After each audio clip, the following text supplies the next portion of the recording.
when you wake up, my mother especially will greet you. Karo. We prostrate, of course. You greet us. Karo Akamwedu, Omoba, Malaye, Ọmọ Àdìmúlà, Ọmọ Òkèbí ọ̀run ṣọ̀wọ́n, Ọmọ Atórẹ́ tí ò tún ṣe, Ọmọ Nìní tí wọ́n léjò, inú bọ́ká kankan.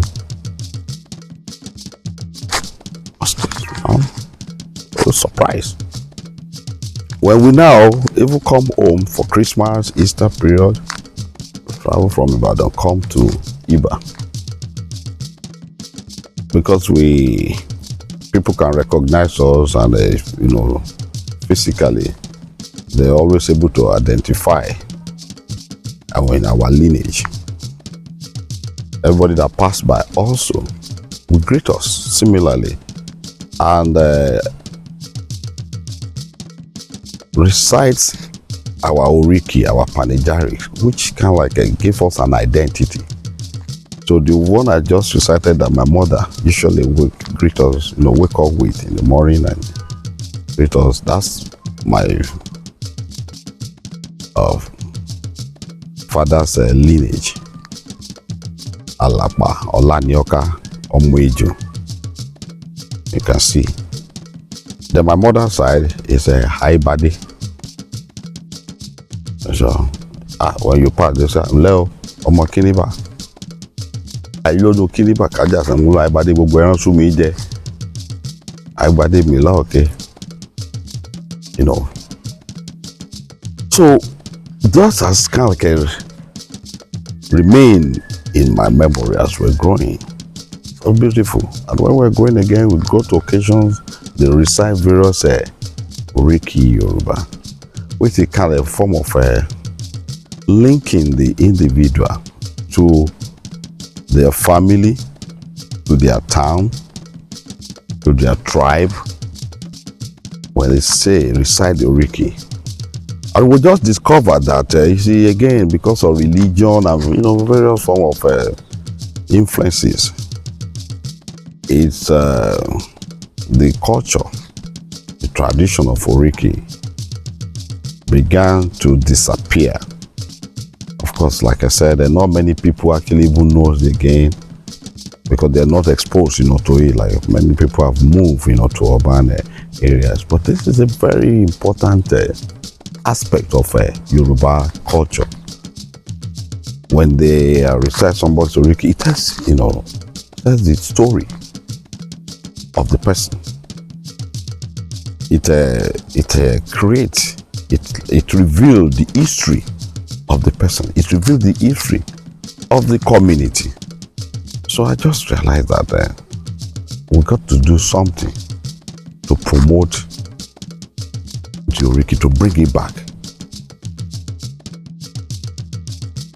and to preserve it, to ensure that it didn't go into extinct. Fortunately, many of our children, picked interest before we even started the Oriki festival. They picked interest. They started consulting with their families, educated, they graduates, many of them graduates. They followed the trail of people like Baba Jobiewe, because Baba Jobiewe did a lot, in this, our generation. So many of them kind of like appreciated his work and they kind of like decided to emulate his deed on the aspect of Yoruba Oriki. But when they go out, people just look down upon many of them because many of even our own people, they cannot differentiate between Oriki and things that relate directly, with religion, like Iyerefa. Ifa is a form of religion, like Aro, Ogboni.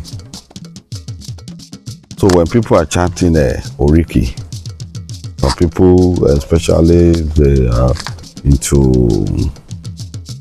this northern, Eastern and Arabian, Eastern and European religion. They began to associate you, Ogede, you know, so they say, Opogede, you know. So, by virtue of our position as a traditional ruler, I can see it as an opportunity to educate our people, Yoruba people worldwide, to let them know that, look, this is our culture, it's our tradition, it's our custom. It's a great thing to bring the positives, the real meaning of Oriki, and what it can do. You know, what it can do, how it can actually help us, how it can actually bring out our Omoluabi, you know, ethos, because everything is packed in Oriki. So that's what gave birth, you know, to our annual Oriki Yoruba, you know, festival, and it has been very wonderful. Again, we all gather here every second week of December. Chanters come from all over Yoruba land, and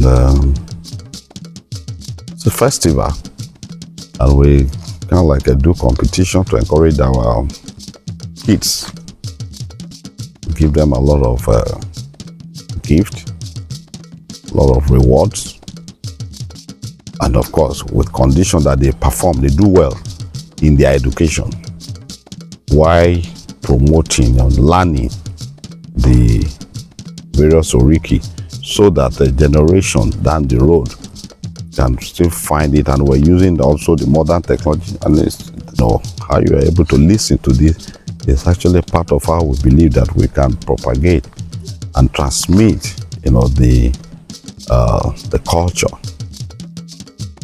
So we bring them here annually. We're on the 6th one in this 2025. So we started in 2020. You know, so we've celebrated 5 you know, festivals, and we are planning the 6th one this year, which I promise you it's also going to be great.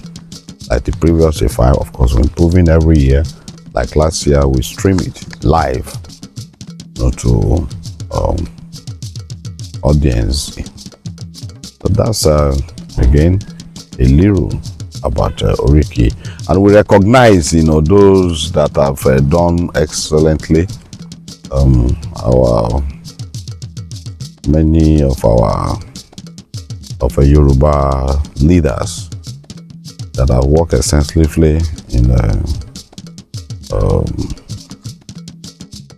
those oral poetry, you know, the Oriki. So people like, and again to apply it. So not only that they know how to chant, but they're able to apply it to what they're doing in drama, in their music, and etc. So I've mentioned about Jobiewe, honored him. Chief Lyric Baimon, honored him. Chief Mureno Yelami, brought them here. You know, and we bring in also for our for our children that, you know, believe, of course, a lot, which is like what we promote and push them, you know, to embrace, that they believe in that this modern education. So we also bring the people that they can identify with. So we've brought in many professors that have expertise in the Oriki Yoruba, that can speak, you know, to it, to let our people understand that it's a great thing. It's not, you know, it has almost nothing to do with religion. It's not a fetish.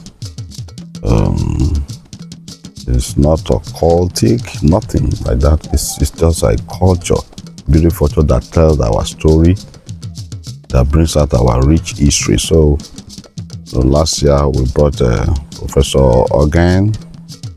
We've brought in Professor Sinyo Oye Weso. We've brought in Professor Rom Kalilu.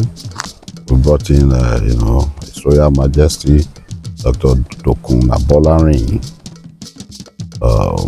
We brought in Dr. Tunde Adegbola. So if you check the credentials of all these names that I'm rolling out, yeah, Professor Gbemi Adeoti, Oloye Lekan Alabi. So these are the, erudite, professors with a very great records in their field of choice, and then we have several other people that Professor Alamu Oguntola is one of our major supporter. Like I said, we brought in people in appreciation of their work. So that's I think what we've been doing in our annual Oriki Yoruba festival.